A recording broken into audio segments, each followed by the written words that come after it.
You must be wondering, what is I am Buddha? How can you be a Buddha? Right? Buddha, who was born 2000 years ago, who not just gave a religion to this world, but also told us 8 ways to enlightenment.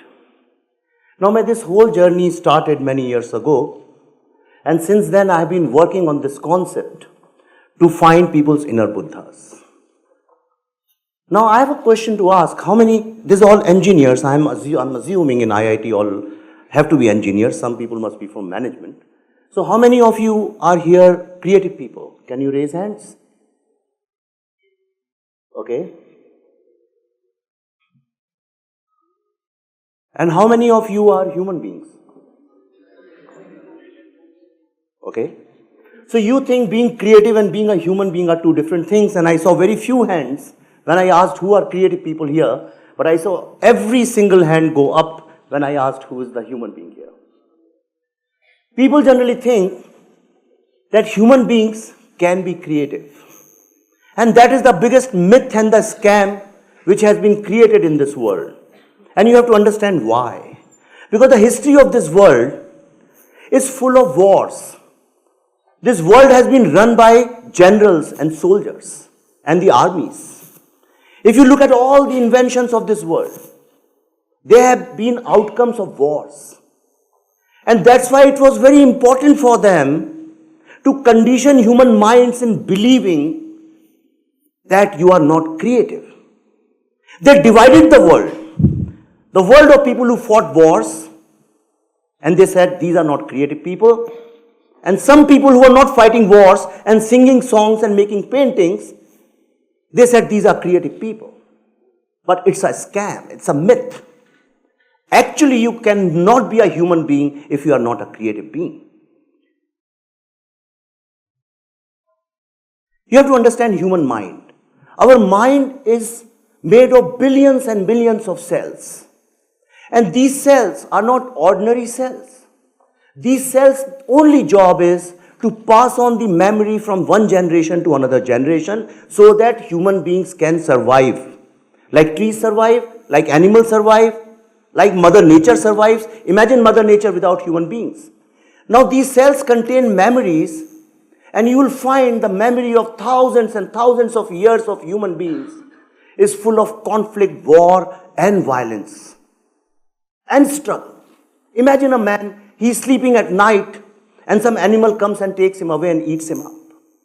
Somebody takes, from Stone Age, from different ages we have moved, and it's been constant struggle throughout. Therefore, you will find, even now in 2017, when we have already landed on Mars, people are planning to now create cities and industries on Moon, when we are moving towards artificial intelligence, but still the world is full of chaos, conflict and struggle.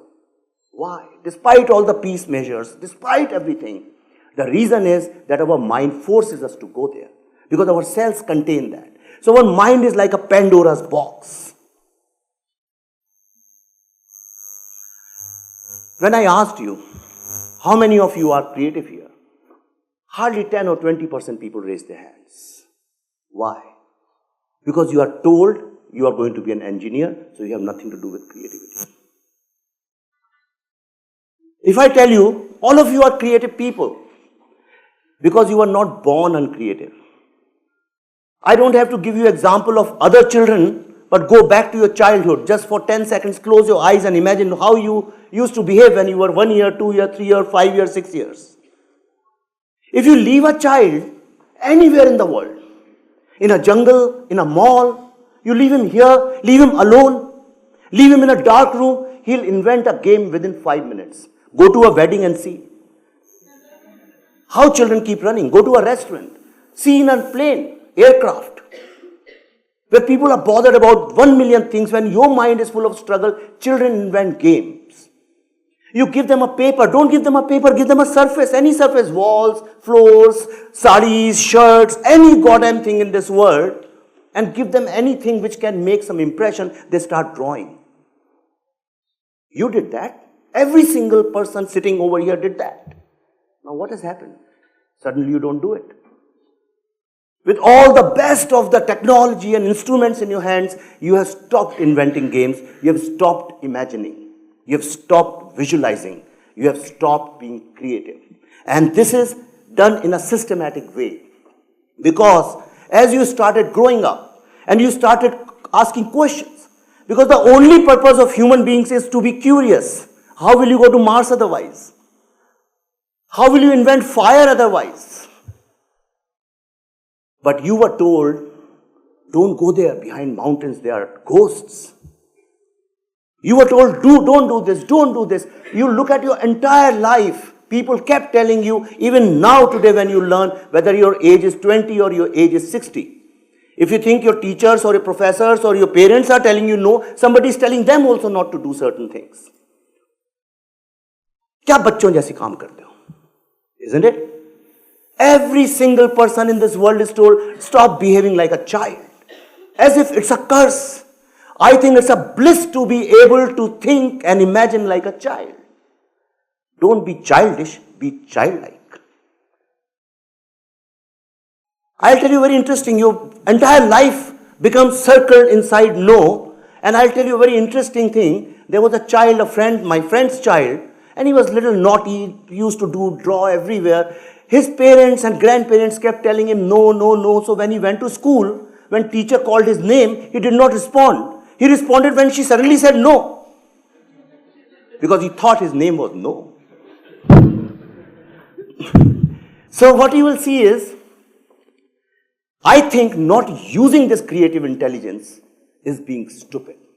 And that's what the society and the school and the system, they do that. Now you have to understand what is creative intelligence. All of us, every single thing in this universe is born for a purpose. You have a role to play in this world. Every tree, every organism, every grass, there is nothing in this world which happens without a purpose, which does not have to play a role and make the mother nature go on and on and on. What do you think? We are so special that we have no purpose? We have just come here to laze around? We have also been born for a certain purpose. And for that purpose, God, Mother Nature has given us unique set of cells. Your cells are not my cells. What's the purpose of your life, what the role you have to play in this world cannot be my role. Then why is it that we keep feeding PowerPoint's data into Excel and Excel's data into Word? Is it possible? Can you do that? Can you feed data of a certain software into another software and you expect it to work? It's impossible. Then why do you think it's possible with human beings? And that's why you'll find in this world, every single mind is fed with the same data.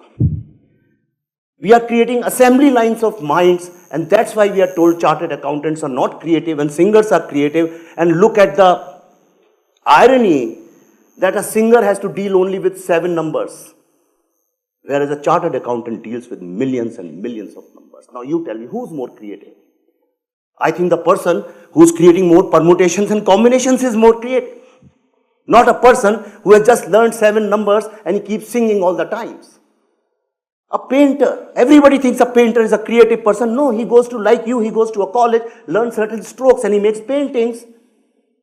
And because it's such a big scam, that in the name of creativity, people are producing trash after trash after trash. And we are also buying trash after trash after trash thinking it's creative. But who built bridges? Who took us to the moon? Who's more creative? The person who is just singing the 7 notes all the times, or the person who's discovering and exploring the unknown? Now you tell me who's more creative. That's why what has happened that we live in a mixed up world. Because carpenters have become doctors, doctors have become engineers, engineers have become nurses, singers have become... Everybody is doing something which he is not supposed to do. That is the reason that when you're 40, 45, when your struggle to survive stops, everybody wants to do something different. If you, and the people who are doing their purpose, what the role they have to play, you will find that they never want to change their professions, they never want to stop, they never want to take a pause, they're working 24/7 because for them, they're just playing the role they're meant to play. It's the confused people who want to change their lives at 40 and 50 because the society has pushed them in a certain direction which they are not meant to be. I think what is most important is that therefore you have to find your territory. Have you ever seen in this universe tigers sleeping with deers? No. You'll find every animal, every plant, every fruit, every single thing God has created territories for it, and those things grow and happen only in those areas. Even a dog, you take a dog, you train him whichever way you want, he'll create his own territory. A mouse will create a territory, even a cockroach will create his territory, but human beings are so confused that we do not even know what is our territory. So I think our first duty towards finding our Buddha is to find our territory, and that is not enough, because after that once you are in a territory, suppose Roorkee is your territory, say for example geographically, now you have to find a map of Roorkee. But the problem is, your territory is different, but you are given a different map.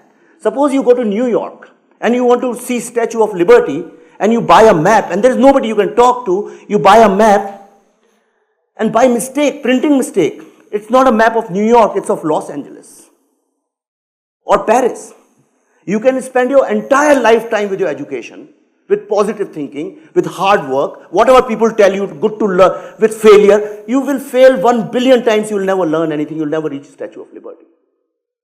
So this whole theory of you have to fail to be successful, it is done because we want to create soldiers. Earlier we fought with swords, now we are fighting with coding. We are fighting with assembly lines. This is a different kind of a war. And therefore, when you find your map, everything goes dark. What if I tell you you are not meant to be an engineer? You are meant to be a nurse in a hospital. Your entire world will go dark like this. But there is hope. Because what you think is darkness actually is not darkness. For the owl, there is no darkness. It's a problem of language. We are told ki dekho ullu hai, ullu hai. It's a problem of language. But he is an animal like us. For him it's not darkness. What is he doing? He is night mapping. So the minute you find the purpose of your life, you have to do night mapping. You have to find the way in that darkness. Very often what happens, you find the right territory. Okay, I have to be in technology, but your mapping is wrong. So the guy who is supposed to be in mechanical ends up doing civil. I'll tell you a very small incident. Mullah Nasruddin, I don't know if you have heard about him. He was a Turkish philosopher who used to say stupid things to tell biggest of the philosophies of the world. And one day at night, dark night, under a lamp post on a street, he was searching for something. Some passers-by were going, and he said, Mullah, what are you looking for? He said, I have lost my house key, so I am looking for it. I'm an old man, can't find it. So he said, I'll help you. And by, slowly, almost the entire village came and they started helping Mullah find his key under the lamppost. The whole night went by, sun rose, early in the morning.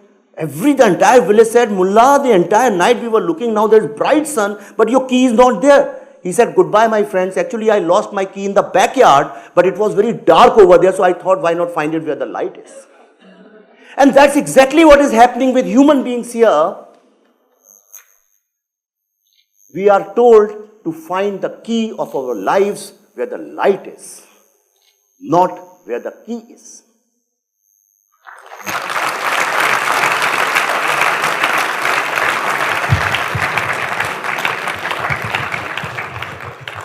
So the lessons, I'll just tell you quickly, 8 things I have learned in life, and I'll share them with you, though it takes hours and hours and days to explain.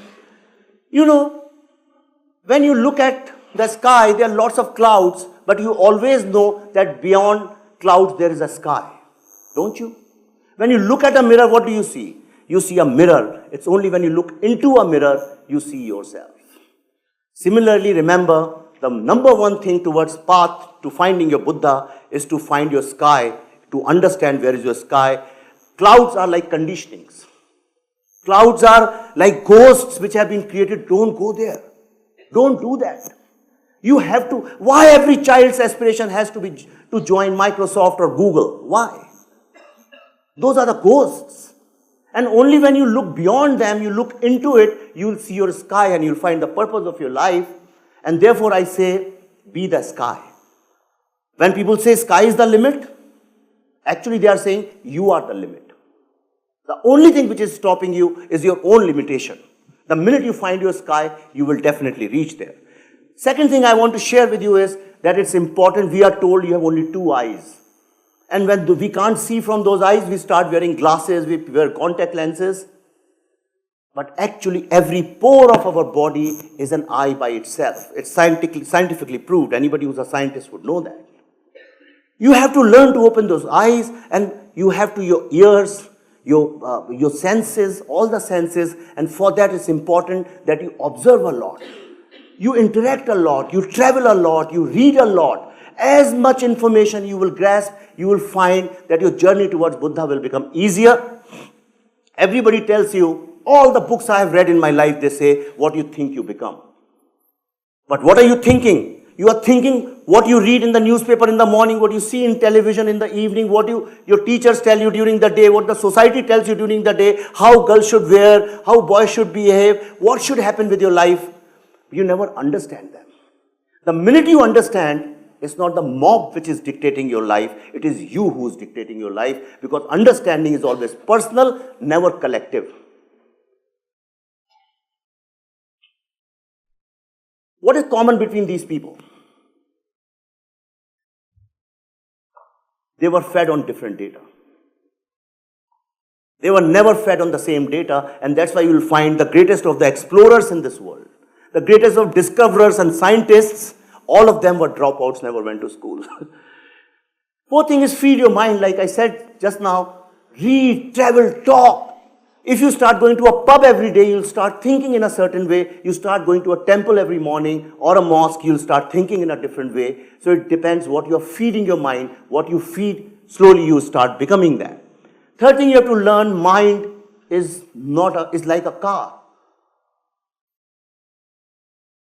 Don't be driven, be the driver. Your mind dictates, he drives you, but actually your mind is like your hands, eyes, everything. The way you want, you can dictate, and your mind will start driving. Another thing I want to tell you, which I have learned from my life, the power of intent. The minute you throw an intent in the universe, in Hindi they say, Sari Kayanat आपके लिए आपको उसमें starts helping, the entire universe starts helping you. So understand the power of intent. All the great things in this world are done by intent. Don't be serious, be mad. This world has been protected, saved, and it has been actually evolved because of mad people. This is a box. It's hard, sharp, opaque, dark, heavy, rigid, lifted. When you add 2 boxes, what happens? You have 2 boxes. But bubbles, they are soft, they are transparent, they have spectrum, they flow. When you add 2 bubbles, they become one big bubble. And therefore I say, become a bubble. Don't become a box. Demolish the box. Be an explorer. Discover the unknown. Create life, not boxes. Thank you very much.